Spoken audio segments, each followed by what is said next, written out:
Heureuse de vous retrouver pour ce nouveau numéro de l'invité du jour. L'humour est à l'honneur aujourd'hui et nous recevons aujourd'hui le président Omar Defounzou Okengue, artiste, réalisateur et promoteur. Bienvenue sur notre plateau.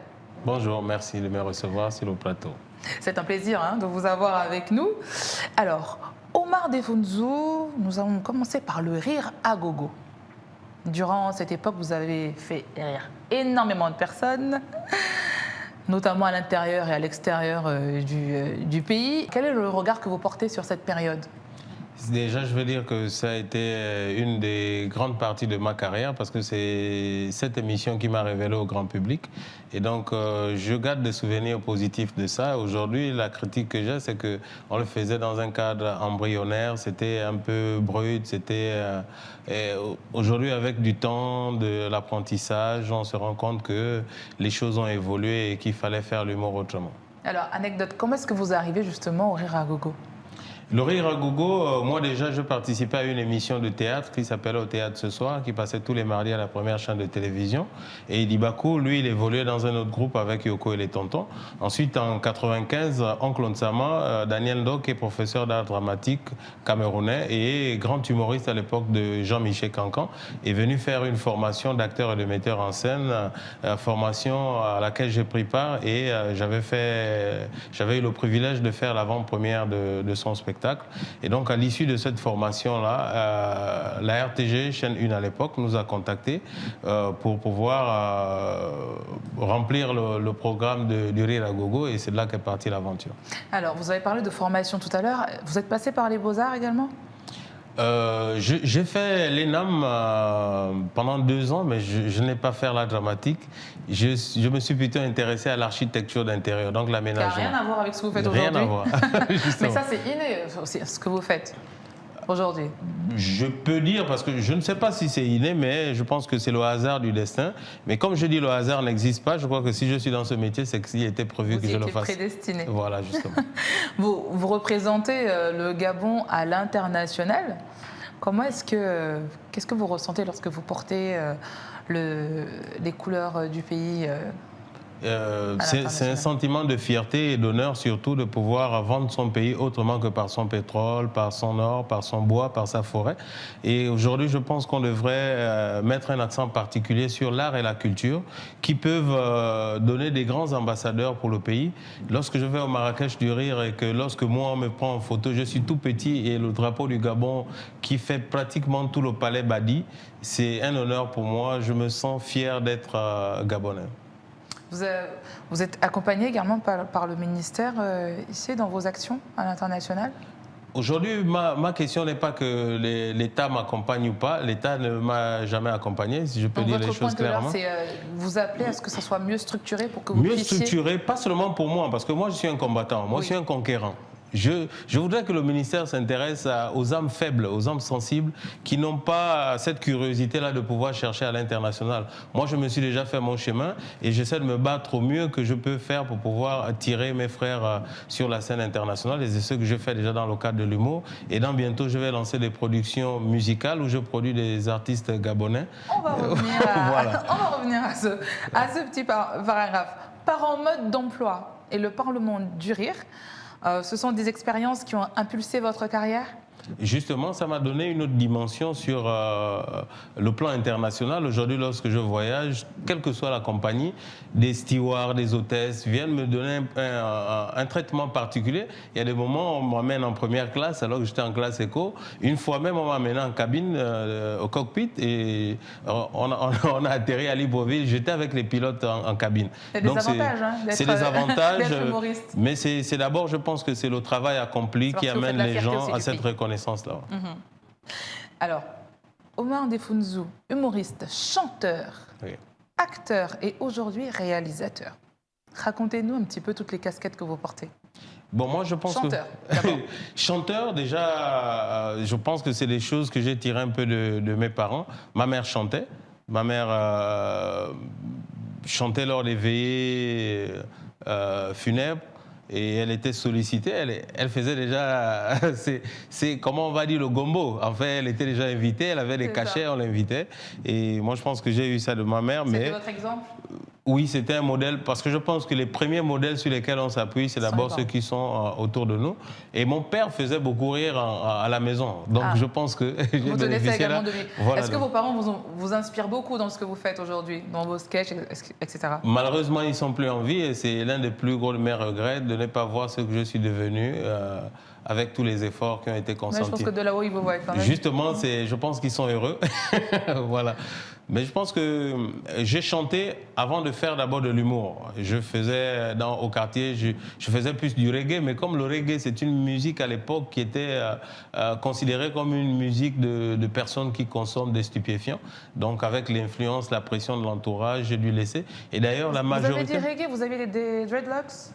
Non, je n'avais pas de dreadlocks, mais c'est une musique que j'adorais parce que c'était une musique qui dénonçait beaucoup. C'était juste pour le message. Voilà, pour le message, mais toutes mes compositions, c'était toujours de reggae. Et après, lorsque j'ai décidé de ne plus faire du reggae, j'ai transformé ces compositions-là, que ce soit en folklore, que ce soit... Parlons de vos compositions. Est-ce qu'on pourrait avoir un extrait d'une de vos compositions reggae? Là, on exclut.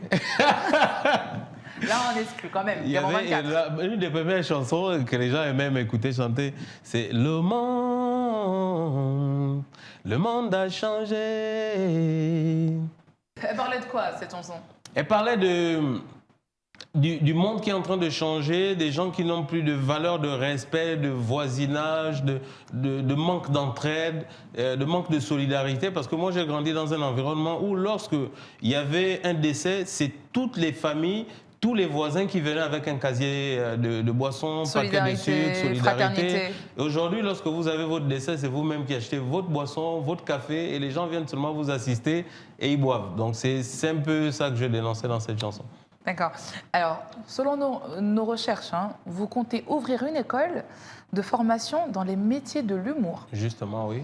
C'est une évidence, enfin, c'était une évidence pour vous d'en arriver là, transmettre votre passion? Je pense qu'après plus de 20 années de carrière sur la scène, il est temps que je passe le flambeau, il est temps que je transmette, il est temps que je donne une nouvelle impulsion à l'humour, il est temps que je crée des modèles de réussite dans l'humour, parce qu'aujourd'hui, quand je vois des parents venir me confier leurs enfants et me dire « Écoute, mon enfant dit qu'il ne s'intéresse plus trop à l'école, il veut faire l'humour », je pense que c'est parce qu'il considère que je suis un modèle de réussite dans la société. Et moi, aujourd'hui, mon rôle en tant que grand frère, en tant que doyen dans ce métier, c'est de transmettre cette connaissance-là, mais de donner surtout des véritables métiers, parce que le monde est en pleine mutation et l'humour n'est pas en marge. Nous sommes dans un monde concurrentiel, il faut affronter les autres, il faut participer avec les autres à armes égales. Et moi, avec la connaissance que j'ai, après avoir participé à des formations à l'école de One Man Show de Paris, et aujourd'hui, j'ai un partenariat avec l'École nationale de l'humour du Québec qui voudrait même m'accompagner dans cette aventure-là,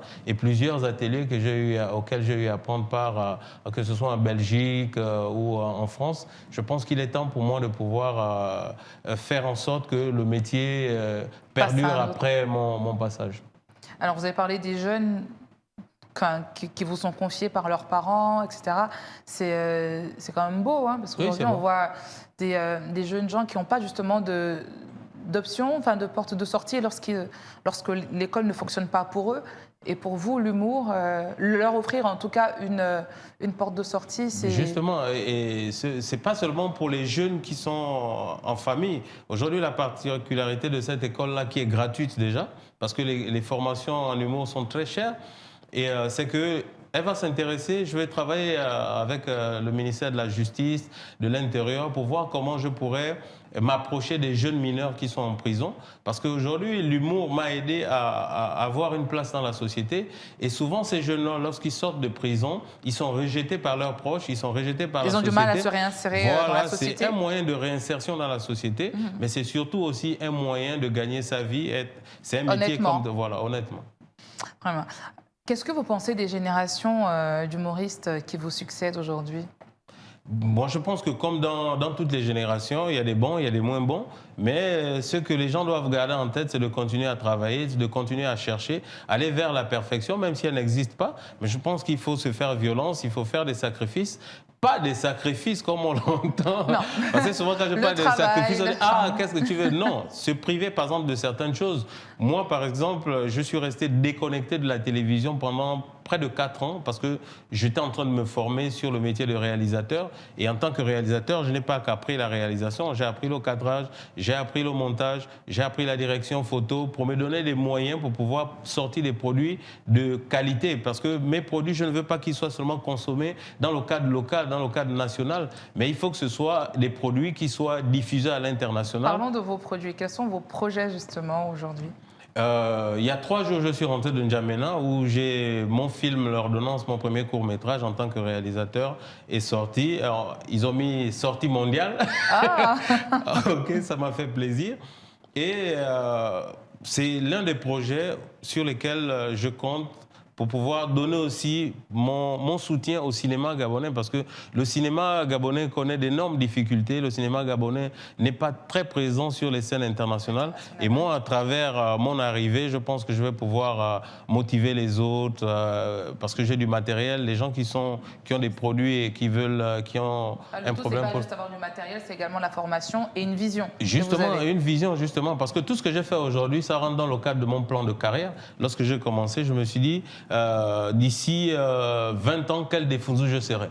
Mais je ne l'ai pas dit seulement comme ça, verbalement, je l'ai écrit, j'ai noté. Et souvent, quand je fouille mes cahiers, depuis 1994, je regarde un peu mon parcours et je me rends compte que je ne me suis pas trop éloigné de mes... C'est une piqûre de rappel pour vous motiver également. Justement, parce que je pense qu'il faut se fixer des objectifs dans la vie, et se donner un but à atteindre et puis trouver les objectifs qui vont nous amener à atteindre ces buts-là. Et moi, à chaque année, j'essaie de faire un récapitulatif de ce que j'ai fait dans l'année. Est-ce que j'ai avancé? Est-ce que je n'ai pas avancé? Si j'ai avancé, c'est tant mieux. Si je n'ai pas avancé, quels ont été les obstacles qui m'ont permis de freiner mon avancement? Et donc, j'essaie de rebondir pour pouvoir aller de l'avant. Alors, vous organisez très prochainement le Festival du Rire. Oui. Comment se passe l'organisation? Est-ce que les présélections ont déjà commencé? Ça sera pour quand? Parlez-nous un petit peu. Le festival sera à sa 5e édition. C'est un festival qui évolue un peu en dents de scie, vu les conditions économiques du pays.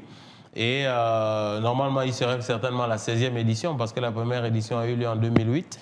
Mais bref, moi je pense qu'après ma participation à plusieurs festivals internationaux, ça m'a permis aussi d'apprendre comment mieux organiser le festival, mieux gérer le personnel. Et là, je reviens avec beaucoup de nouveautés dans le festival. Beaucoup de surprises en tout cas. Beaucoup de surprises, justement. On ne donnera pas tous les détails. Justement, je reviendrai ici pour donner plus ample information. Mais c'est de dire que les présélections ont commencé, mes présélections. Après, je vais faire un appel à candidature. Des gens qui veulent participer vont envoyer leur dossier de participation. Et ensuite, le comité va analyser. Et le festival se tiendra du 1er au 5 juillet 2020 ici à Libreville. Très bien. On ne peut pas vous avoir avec nous et ne pas vous demander de nous partager un de vos sketchs cultes, votre préféré. Bon, déjà il vous fait rire, donc tant mieux. Ouais, ça c'est une grosse colle. Ah. Quel sketch? On est du genre taquin un petit peu dans l'invité du jour. Quel sketch? J'ai envie de faire le plus grand sketch de l'année, c'est de dire au revoir et je sors du plateau. Bon, ben, au revoir. Non, bon, ben, d'accord. Comment est-ce qu'on fait? Bon, je vais faire un sketch que je joue depuis un moment. Ça parle des avions. D'accord. Je vais dire qu'avec la multitude de voyages que je fais, j'ai pu prendre plusieurs compagnies aériennes et celle qui m'a le plus touché, c'est une compagnie aérienne, je ne vais pas la citer, mais vous allez certainement vous reconnaître. Et dans cet avion-là, vous allez voir, il y a des avions, il y a des écrans où vous regardez un seul film, c'est le film de votre voyage.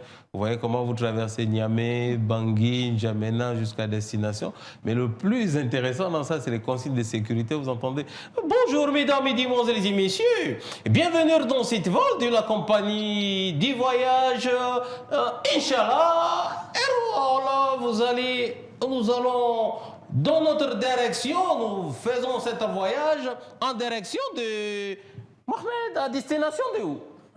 À destination que nous allons atteindre après une vol approximativement de 5 heures avec beaucoup de minutes.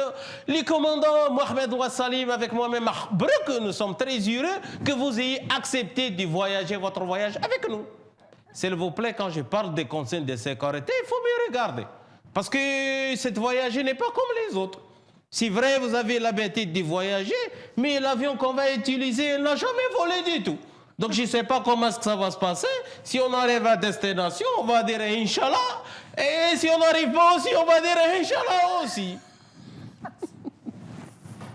C'est Air Inch'Allah? Oui, Air Inch'Allah, c'est les meilleures des compagnies aériennes, t'es jamais vu du tout. Mais surtout, ce qui est important, de regarder les consignes, c'est qu'en cas de problème, il ne faut pas compter sur les pilotes. Lui aussi, elle a sa vie à sauver, il a sa famille, il ne faut pas croire en cas de problème, elle va dire où sont les passagers, jamais du tout. Il faut être vigilant, en cas de problème, tu es témoin auriculaire. C'est ça. D'accord. Merci à vous, amis téléspectateurs, de nous avoir suivis sur Gabon 24. Retrouvez-nous sur Facebook, Twitter et en direct sur YouTube. Quant à moi, je vous donne rendez-vous très vite avec un nouvel invité. Bonne suite de programme sur Gabon 24. Inch'Allah, on sera là.